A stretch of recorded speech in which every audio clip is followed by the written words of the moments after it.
ইলাহা লা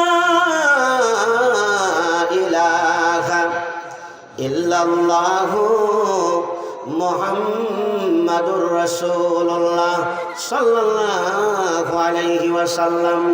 বন্ধুরা রে আমার মুরব্বী বাবাজিরা, আমি বলছিলাম আমার আল্লাহ রাব্বুল আলামিন সূরাতুল আসরের মধ্যে বলতেছেন দুনিয়ার সব মানুষ ক্ষতিগ্রস্তের মধ্যে না, ইল্লাল্লাযীনা আমানু, তবে হ্যাঁ এক নাম্বার যারা আমি আল্লাহর উপরে ঈমান আনছে, যারা আমি নবী আমার নবী মুস্তাফার উপরে যারা ঈমান আনছে তারা ক্ষতিগ্রস্তের মধ্যে না।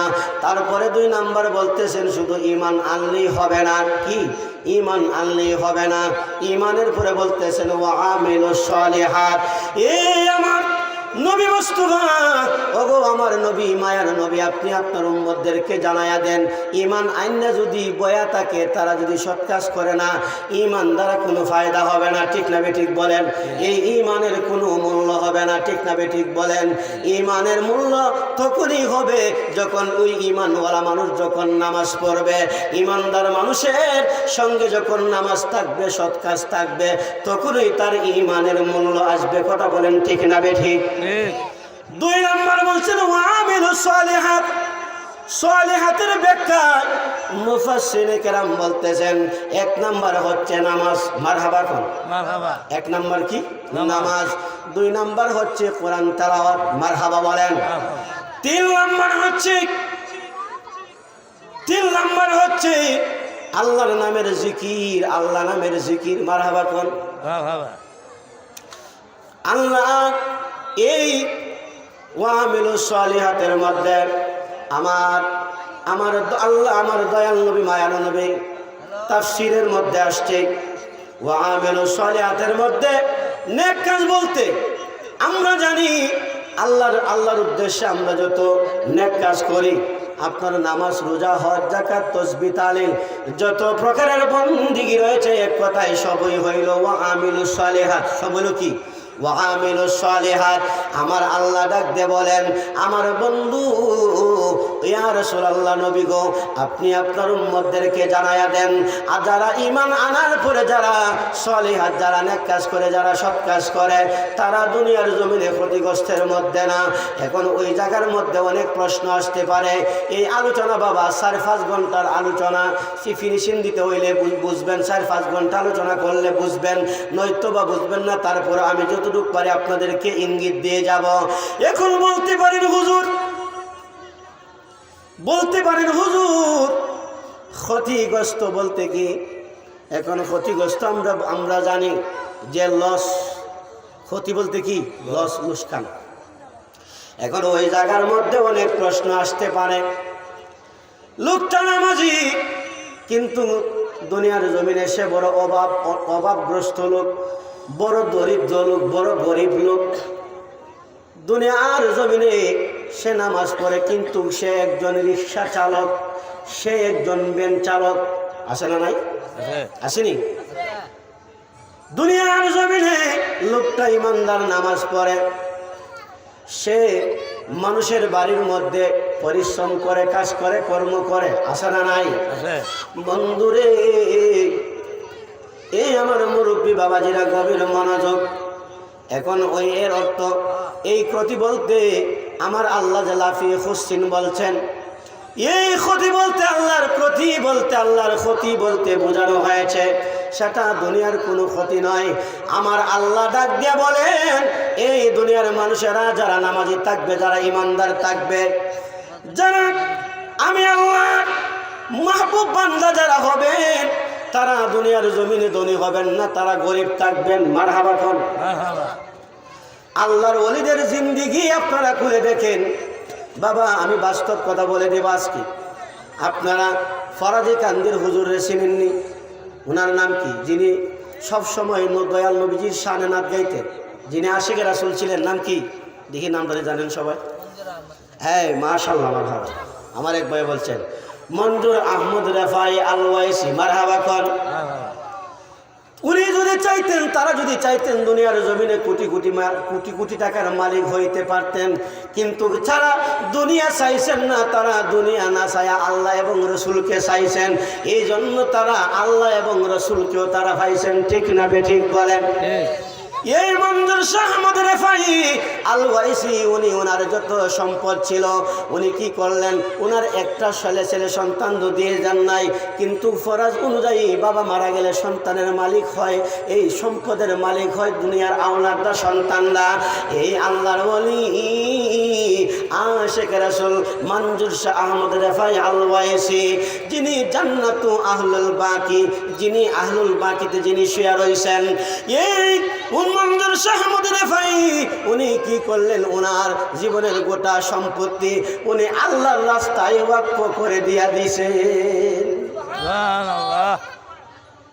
তো উনি তো সব দিয়ে দিয়েছেন, তো উনি আর কোনো কিছু আছে না? তখন উনি আমাদের সারা দুনিয়ার মানুষে যদি আমরা হিসাব করি, যার সম্পদ নাই, হ্যাঁ কি আমরা কি বলি, ভুল গরিব, এই লোকটার কিচ্ছু নাই, জানা সম্পদ নাই, হ্যাঁ জানা সম্পদ নাই, তো কি গরিব কই, কি কই না? কিন্তু বাবা যদিও দুনিয়ার জমিনে তার টাকা নাই, পয়সা নাই, সম্পদ নাই, বিল্ডিং নাই, দুনিয়ার জমিনে বিজনেস নাই, ব্যাংক ব্যালেন্স নাই, কিন্তু আমার আল্লাহ বলেন যদি ওই লোকটার অন্তরে যদি ঈমান থাকে এবং আমি আল্লাহর নেক কাজ থাকে, ওই লোকটা যদি নেককার হয়, পরহেজগার, মুত্তাকিন, আল্লাহওয়ালা হয়, নামাজি হয়, মুত্তাকিন হয়, মুমিন হয়, তাহলে ওই লোকটা যদিও দুনিয়ার জমিনে সবচাইতে বড় গরিব, দুনিয়ার মানুষের চৌকে গরিব হতে পারে, কিন্তু আমি আল্লাহর কাছে দুনিয়ার জমিনে ওই লোকটা সবচাইতে বড় ধনী, এবং পরকালে সে হইয়া যাবে আমি আল্লাহর জান্নাতের মালিক। চিৎকার মেরে বলেন আল্লাহু আকবার, আল্লাহু আকবার। আলোচনা কি বুঝে আসতেছে? বুঝতেছেন?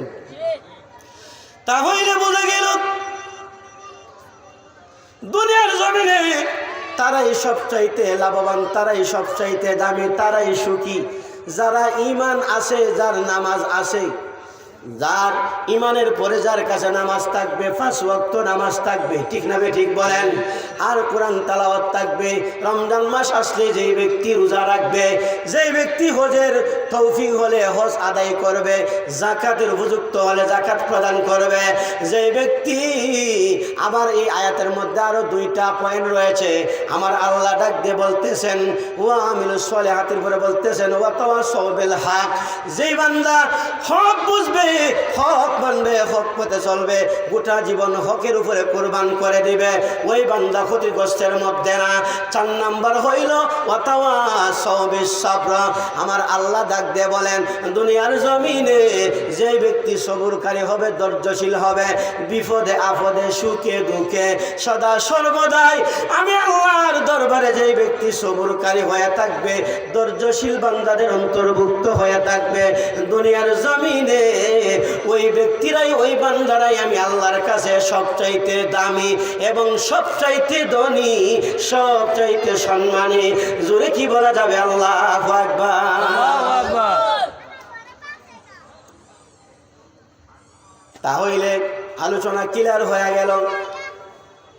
বন্ধুরা আমার, মনে রাখবেন, জেনে রাখবেন, দুনিয়ার জিন্দিগি সবচাইতে কম জিন্দিগি, ঠিক না বেটি? আমরা এই আলমে আরওয়াহ তাফসীরের মধ্যে রয়েছে, আপনি আমার যে দেহের ভিতরে যে রুহুটা হচ্ছে আসল। ইয়াস আলু নাকা আনির রুহ, কুর রুহ মিন আমরিল্লাহ। তো ইয়াস আলু নাকা আনির রুহ, রুহ যে একটা জিনিস, রুহু যেটা মানুষের ভিতরে আল্লাহ দান করছেন, যেটাকে আত্মা বলা হয় বাংলাতে, এই রুহুটা হচ্ছে আমাদের এই দুনিয়ার জমিনে এই দেহের জন্য রুহুটা হচ্ছে সবচাইতে মূল্যবান, ঠিক না বেটি? আত্মা যখন চলে যায়, রুহু যদি চলে যায়, আমি জাবেদ বিল্লাহ যতই বিদ্যা আছে আর কোনো দাম থাকবো না? আমারে কেউ রাখবো দুনিয়াতে? সব কি করবে আমারে? দুনিয়ার সমস্ত কিছু রাইখা সাদা মার্কিন কাপড়, ধনীর জন্য যেটা, রিক্সা চালকের জন্য যেটা, যদি প্রধানমন্ত্রী মারা যায় এমপি মন্ত্রীর জন্য একই কাপড়, ঠিক না ঠিক? হ্যাঁ, না ব্যবধান আছে? হ্যাঁ, ধনীর জন্য যেই কাপড়, গরিবের জন্য একই কাপড়।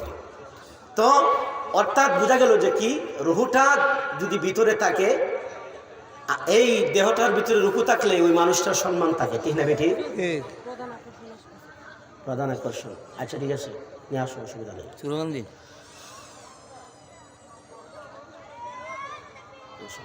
তো আমি বলছিলাম কি,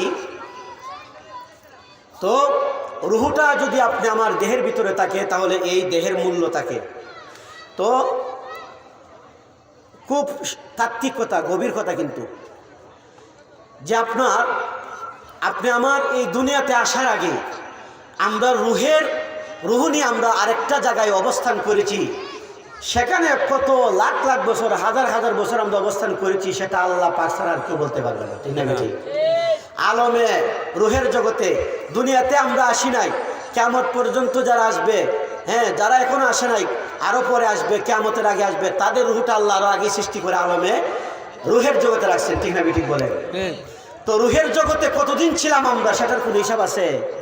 তো এরপরে আলমে রুহের জগৎ থেকে আল্লাহ মা বাবার মাধ্যমে আল্লাহর কুদ্দুতিভাবে হেকমত দিয়া আল্লাহ বান্দারে দুনিয়াতে পাঠাইছেন পরীক্ষার হলে, পরীক্ষা দেওয়ার জন্য। নারায়ে তাকবীর, আল্লাহু আকবার।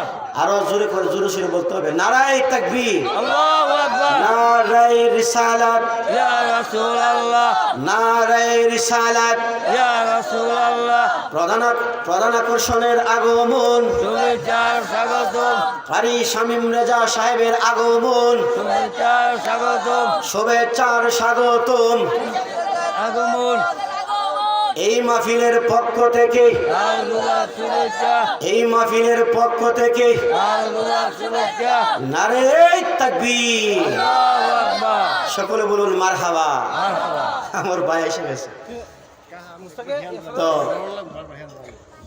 যাই হোক, আমার বেশি ছোট হবে না, তারপরে আমি অত্যন্ত মহব্বত করি, স্নেহ করি, অনেক সাহস নিয়ে, অন্তরের মধ্যে অনেক সাহস নিয়ে, অনেক রিক্স দিয়া, জীবন বাজি রাইখা সুন্নিয়তের খেদমত সারা বাংলায় করতেছে।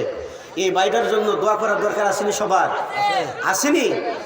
যাদের দ্বারা সুন্নিয়ত প্রচার হচ্ছে সারা বাংলায়, সুন্নিয়তের পতাকা আকাশবাণী উড্ডীন হচ্ছে, এই সমস্ত সুন্নি আলেমদের জন্য আমাদের দোয়া করার দরকার আসেনি? তারা আমাদের কলিজার টুকরা, ঠিক না বেঠিক বলেন?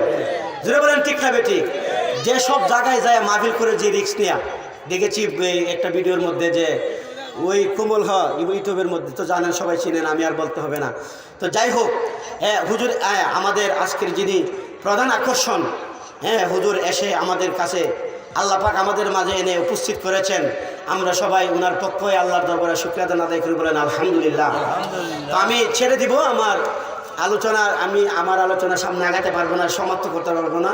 তো হুজুরকে বসায় রেখে আমি আলোচনা বেশি করবো না, 1-2 মিনিটের ভিতরে আমি শেষ করে দিব, সেটা আমার অভ্যাস নয় হুজুর বসায় রেখে আলোচনা করা। তো বলছিলাম যে আমি একটা ইঙ্গিত দিয়ে আমি শেষ করে দিব, যে আমি দুনিয়ার জমিনে, আলমে দুনিয়া, মানুষের রুহটাকে আল্লাহ 3টা অবস্থানে রাখছেন, 3টা ভাগে ভাগ করছেন। একটা হচ্ছে আলমের রুহ, রুহের জগতে আমরা শুধু রুহু নিয়েছিলাম, লাখ লাখ বছর থাকছি, কোনো হিসাব নয়, আল্লাহ ছাড়া কেউ বলতে পারবে না। তো তারপরে আসছে আলমের রুহের জগৎ থেকে মা বাবার মাধ্যমে আল্লাহ পাকের কুদ্দুতিভাবে আমাদেরকে আলমে দুনিয়াতে পাঠাইছেন। তো আলমে দুনিয়াতে যেমনইভাবে আমরা আলমের রুহের জগৎ থেকে আমরা ট্রান্সফার হয়ে মা বাবার মাধ্যমে আলমের দুনিয়াতে আসছি, তদ্রুপ তেমনইভাবে চিরন্তন সত্য আমরা আলমের দুনিয়া থেকে আলমে বর্জকে যেতে হবে, যেটাকে বলা হয় কবর। যেটাকে কি বলা হয়? কবর। তো কবর সেটা কতদিন থাকতে হবে, সেটা কত লম্বা, কবরের জিন্দিগি যে কত লম্বা, সেটার হিসাব একমাত্র আল্লাহ জানেন, আল্লাহ রসুল জানেন, আমরা বলতে পারবো? তাহলে দুনিয়ার জমিনে অল্প হায়াত বলতে সাময়িক, এই আলমে রুহের জগতের হিসাব অনুযায়ী, আলমে বর্জকের হিসাব অনুযায়ী দুনিয়ার জিন্দিগি কিচ্ছু নেই, মাস সেকেন্ড, ঠিক না ঠিক? একটা চোখের পলকাই মনে করি আমাদের হায়াতটা আলমে বর্জকের এবং আলমে রুহের হিসাব অনুযায়ী দুনিয়ার জিন্দিগিটা সবের জন্য আপনি আমার এটা চোখের ফলকাই মনে করি, ঠিক না বেটি? আমরা এই সময় পাইয়া যে বাহাদুরি, আল্লাহর ইবাদত, আল্লাহকে ভুলে রয়েছি। মানুষ চিন্তা করবেন, মরণের কথা সব সময় চিন্তা করবেন। প্রথমে আমি সিগন্যাল দিয়েছি যে এই দুনিয়াতে আমরা থাকবো না, আল্লাহ পাক আজকের যে আলোচনা আমি করেছি, আলোচনা বললাম প্রথমে অনেক সময়ের প্রয়োজন। হ্যাঁ, আলোচনা করতে হলে অনেক সময় লাগবে। তো আমার কথা থাকবে, আমরা যেন ঈমান নিয়ে যেন 5 ওয়াক্ত সালাত পড়তে পারি, সদা সর্বদা হকের উপরে থাকতে পারি, মরণ পর্যন্ত যেন আল্লাহ পাক হকের উপরে আমাদেরকে প্রতিষ্ঠিত রাখেন, এবং সদা সর্বদা সুখে দুঃখে বিপদে আপদে, হ্যাঁ, আমরা সব সময় যেন সবরকারীদের অন্তর্ভুক্ত হয়ে থাকতে পারি, ধৈর্যশীল হয়ে থাকতে পারি। আল্লাহ পাক যেন আমাদেরকে তৌফিক দান করেন, কবরের জিন্দেগি যেন আমাদের জান্নাতি জিন্দেগি হয়। আমি সেই বলে আজকের এই আলোচনা থেকে আমি আমার আলোচনা শেষ করে বিদায় আলোচনা করছি। ওয়ামা আলাইনা ইল্লাল বালাগ ওয়া আখির দাওয়ানা আসসালামু আলাইকুম ওয়া রাহমাতুল্লাহি তাআলা ওয়া বারাকাতুহু।